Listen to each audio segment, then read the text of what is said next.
Her words cut through the room like broken glass. "You're being detained for posing as a federal agent." Every head turned. The chatter stilled. My sister's voice dripped with venom, her smile sharp, confident. She thought she had cornered me. She thought the badge around my neck was just a prop. I didn't flinch. I let the silence stretch until it suffocated her smirk. She didn't know. She never knew. We weren't always enemies. When our father died, I was 17 and she was 20. She promised she'd take care of me, guide me, keep me safe. I believed her. For years I believed her. But power changes people. When she married into money, she stopped calling me her brother and started treating me like her competition. Every success I earned, she tried to stain. Every step forward, she found a way to drag me back. Her favorite weapon was doubt. Whispering to relatives, "He's reckless, he lies, he plays soldier." And they believed her because I stayed silent. I thought silence was strength. I was wrong. The first time I saw the rot clearly, I was already in the service. I had earned my badge, my clearance, my place. Yet she still told people I was just a wannabe, that I forged my way in. I brushed it off, until I overheard her coaching her husband to dig into my finances, to catch me in something, anything. That was the night my loyalty died.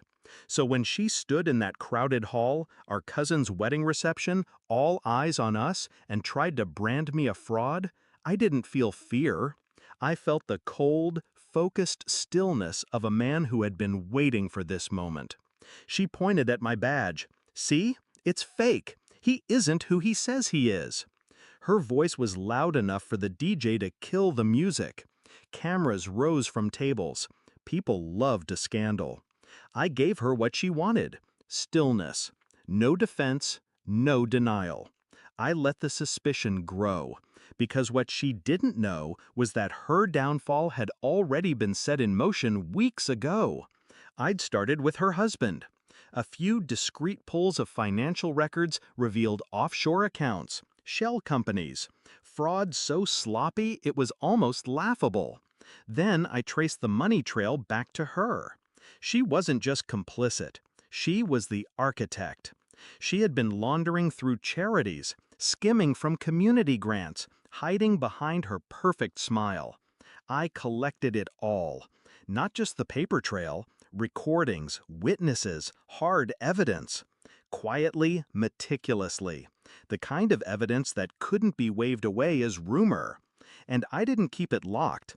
I placed it in the hands of the people who couldn't ignore it. Internal affairs, federal auditors, state investigators.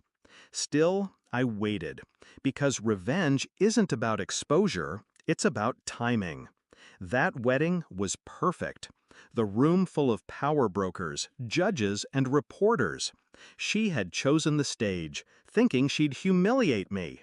She had no idea she was stepping into her own trap. I let her rant, let her spin her narrative of me as a liar, a fraud, a disgrace to the uniform. Guests whispered, some frowned at me, others at her. Then I pulled a single envelope from my jacket and placed it on the table between us. "Funny thing," I said calmly, "about fraud." Her smirk faltered. "You've been running yours for years." I nodded to the envelope. "Those are the first 50 pages. The rest are already in federal hands." Her face drained. She reached for the envelope with shaking fingers, then stopped herself. Because she knew if she touched it, she'd reveal the panic clawing at her chest. "Lies," she hissed. "All lies." But the whispers had changed. The tide had shifted. People knew. They smelled the truth bleeding out of her. The call came before dessert was served. 3 unmarked cars pulled up outside the reception hall. 2 agents entered, suits sharp, voices clipped. They didn't look at me. They walked straight to her. Her laugh cracked, brittle and desperate. "This is a mistake. He set me up. He's the liar." But the cuffs clicked. and her wrists turned pale under the steel. Her husband tried to back away, but they caught him too. The crowd parted, silent, stunned. Eyes darted between me and the woman now begging, screaming, unraveling. I didn't move. I didn't gloat. I just watched. Afterward, relatives approached me cautiously. Some asked if it was true. Others apologized for believing her lies. I gave no speeches. I didn't need to. My sister's voice, once the loudest in every room, was reduced to a muffled cry inside a government car. And now, when people ask me if I regret it, I give the same answer. No. Because revenge wasn't about payback, it was about reclaiming the silence she stole from me. She thought she knew who I was. She thought the badge was just a piece of metal. She thought the uniform was just a costume. But now she knows. Now everyone knows. And the only smirk that remains is mine.